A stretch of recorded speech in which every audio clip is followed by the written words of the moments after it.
Yang pertama, Jaskegotik kan ada utusannya ya.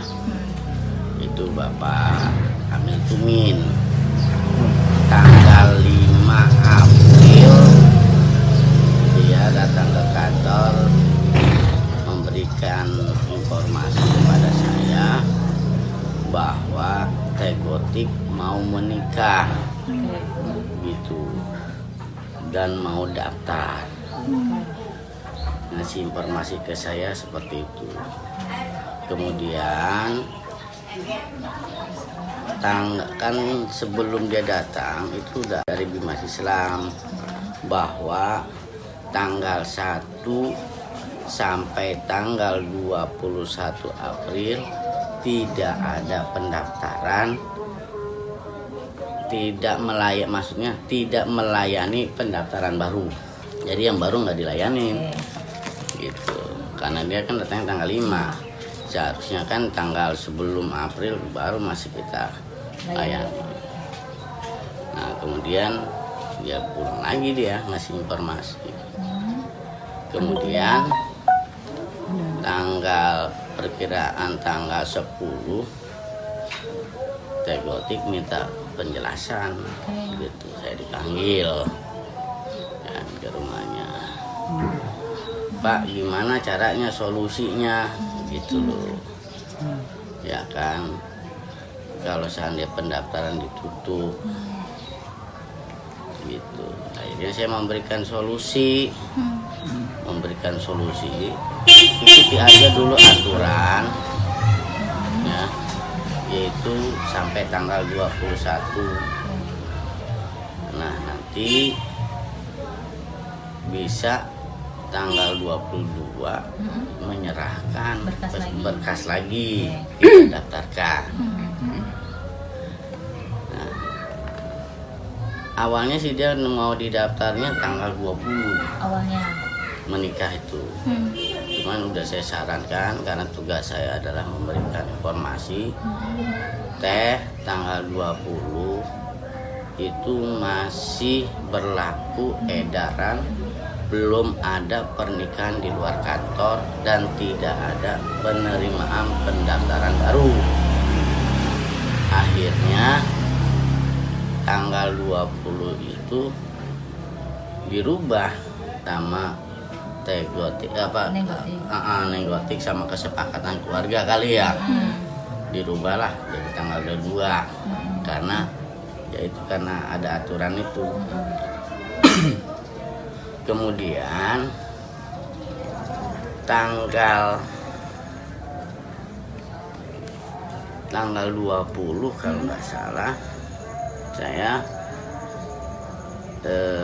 diminta lagi datang untuk meminta informasi gimana.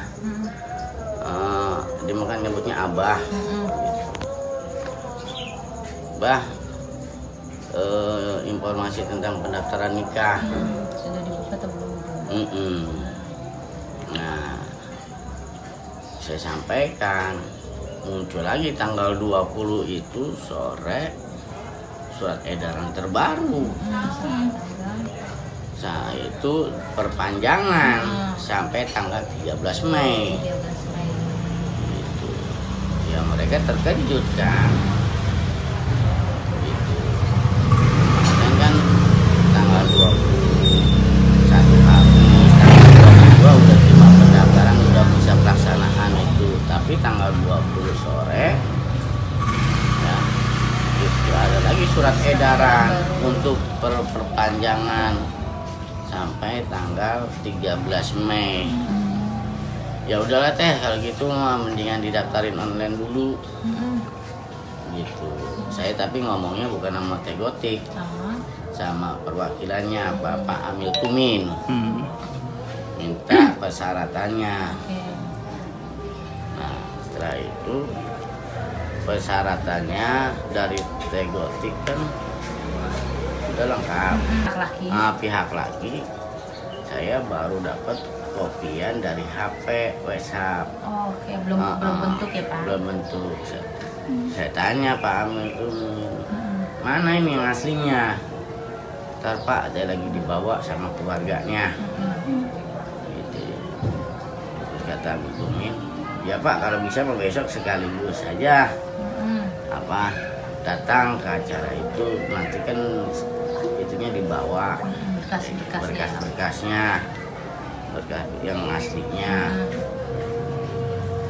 Udah sampai situ, besoknya pelaksanaannya ya sebenarnya waktu malamnya juga sudah ada ini kan apa namanya ya pelaminan lah. Besok saya datang karena kan malamnya kan belum datang, keluarga masih sampai Jakarta. Saya kan belum sempat meriksa berkas. Ya kan, ya saya datang lagi besoknya tanggal 22 itu. Tanggal 22 itu datang karena perjanjian sama Pak Amil Tumin, ya kan, perwakilan dari itu bahwa berkas itu akan dibawa besok gitu. Pas pagi-pagi saya tanyain ke Pak Amil Tumin, mana berkasnya? Kayak gitu. Tahu Pak, orang belum ketemu, saya juga adanya gitu. Belum ketemu saya juga sama pihak keluarganya. Itu kan acara mulai pagi tuh ya Pak? Pagi. Jadi mulain. Udah sibuk kan? Gitu. Sibuk sana sibuk sini, saya lupa. Gitu. Langsung saya balik lagi, nggak dapat berkas apa. Sibuk sana sibuk sini, saya lupa. Gitu. Langsung saya balik lagi, nggak dapat berkas apa. Ya udah siap. Pernikahan itu sudah ada? Udah siap semuanya. Berarti Bapak ada di situ juga menyaksikan? Iya ada. Gitu kan saya mau datang ke situ tadi. Perjanjiannya kan orang tuanya ada, saya meminta berkasnya kan kayak gitu. Dan sekarang mau menikahkan juga gitu bisa? Ya enggak lah, menikahkan kan orang tuanya. Kan paling tidak didaftarkan dulu online. Kalau menikahkan kan tadi saya bilang tidak ada. Itu juga malamnya udah saya sampaikan bahwa mulai tanggal adanya perpanjangan pernikahan pendaftaran tidak mulai pendaftaran dan tidak ada pernikahan itu sampai tanggal 13 Mei. Itu malamnya udah saya sampaikan. Berarti di situ Bapak hanya hadir sebagai tamu untuk meminta berkas. Jadi yang menikahkan siapa? Bapaknya. Yang menikahkan bapaknya, Bapak Sosi. Bapak Sosi. Oke. Jadi itu memang urusan keluarga ya. Cuman dia cuma ngasih tahu, ya kan sama-sama kita nggak tahu ada perpanjangan surat edaran itu. Makanya kita jaga-jaga dari surat edaran pertama tanggal 1 sampai tanggal 21. Kemudian dari pihak Teh Gotik ada kesepakatan dari keluarganya. Mungkin tadinya rencana tanggal 20 dirubah jadi tanggal 22. Jadi keluarga pihak suaminya kan udah nginep di Jakarta. Ya status pernikahannya ya sah secara agama. Karena dalam undang-undang perkawinan itu dinyatakan pernikahan itu sah apabila dilaksanakan menurut agama atau kepercayaan masing-masing. Berarti secara agama sah dong. Karena apa? Karena secara Islam apabila memenuhi rukun nikah, yang pertama ada mempelai pria, yang kedua ada mempelai wanita, yang ketiga ada wali nikah, yang keempat ada 2 orang saksi, dan yang kelima dilaksanakan ijab kabul, maka pernikahan itu dianggap sah karena telah memenuhi rukun nikah. Sedangkan menurut negara, undang-undang, pernikahan itu ayat 2-nya. Pernikahan itu dianggap sah apabila dicatat di hadapan petugas pencatat nikah. Nah, di situ kan dia mendaftar. Siapa yang mencatat? Gitu, siapa walinya, siapa bapaknya, apa mas kawinnya, ya kan? Itu tidak dicatat gitu dalam baik buku itu. Maka pernikahan itu secara undang-undang dianggap tidak sah. Secara negara Dianggap tidak sah. Secara negara. Secara negara. Secara agama sudah sah. Oke. Secara negara tidak sah. Oke. Maka apabila pernikahan itu setelah akad nikah belum dilaporkan atau didaftarkan kepada petugas pegawai pencatat nikah, maka pernikahan itu dianggap nikah siri kalau melebihi 60 hari dari tanggal 22. Tinggal dihitung aja. Tanggal 22 ya tambah 60 hari. Kalau lewat 60 hari berarti pernikahannya nikah siri. Jadi KUA tidak bisa mengesahkan. Ya, yang bisa mengesahkan hanya pengadilan melalui sidang isbat. Ada rencana kan, karena udah saya sampaikan tanggal 13 itu kita baru buka lagi ya, tapi tetap aja pelaksanaan nikah kantor itu hanya bisa dilaksanakan nanti setelah di atas tanggal 29 Mei. Jadi seandainya tanggal 13 kita libur, tanggal 15 dia daftar, ya kan, berarti tanggal 30 Mei itu bisa dilaksanakan. Baru dilaksanakan tanggal 30 Mei. Atau tanggal 1 Juni. Kalau seandainya dia tepat tanggal 15, persyaratannya diserahkan ke KUA. Yang Bapak dapat yang tuh aslinya, fotokopi apa sih? Fotokopi iya, apa? Terteranya. Sudah lengkap. N1, N2, N3, N4 itu lengkap. Kemudian surat pengantar atau surat numpang nikah dari Kalimantan sudah lengkap.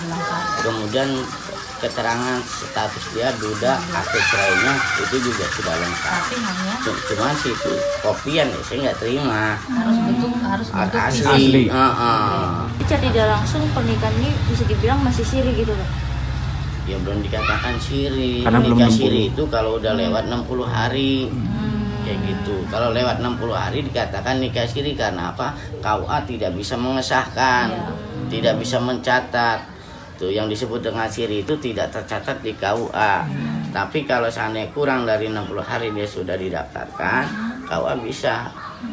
Gitu, catat. Kalau seandainya tanggal 22 tambah 60 hari kemudian muncul, berarti ya itu bisa nikah secara apa namanya negara. Tapi kalau lebih dari 60 hari belum didaftarkan nikah siri.